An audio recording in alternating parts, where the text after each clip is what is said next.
Angelique. We dissected the brain as part of the Human Body Systems curriculum, and I am going to go over the different parts and their functions of the street brain.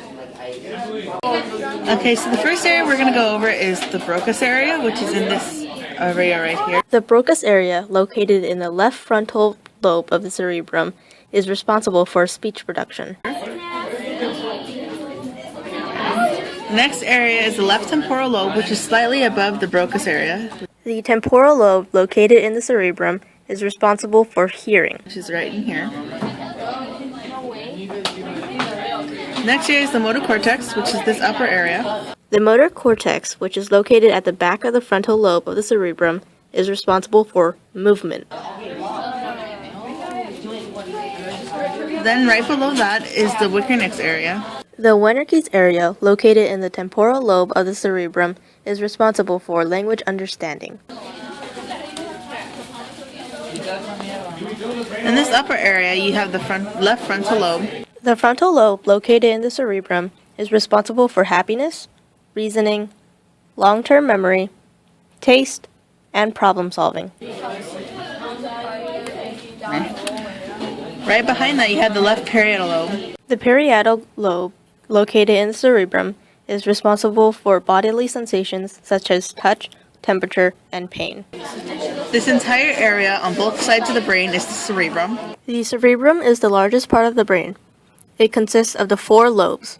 It is responsible for the integration of complex sensory and neural functions and the initiation and coordination of voluntary activity in the body. This back section is the left occipital lobe. The occipital lobe, located in the cerebrum, is responsible for vision.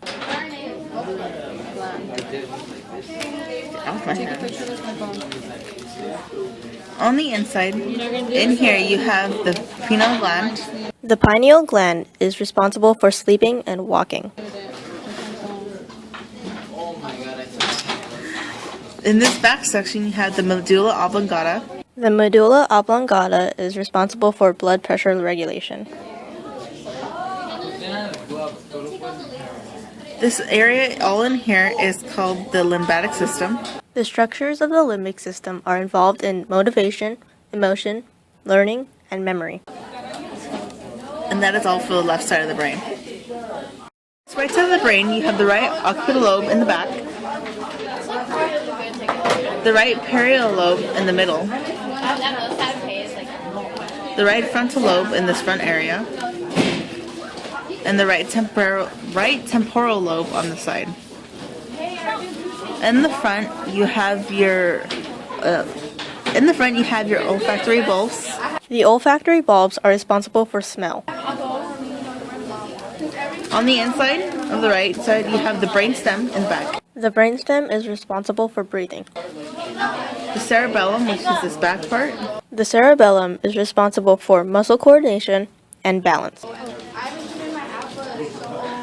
You have the hypothalamus, which is this bottom part. The hypothalamus is responsible for thirst and hunger. The thalamus, which is this inside part. The thalamus is responsible for regulating the body's voluntary motor control, consciousness, and its sleep and wake cycle.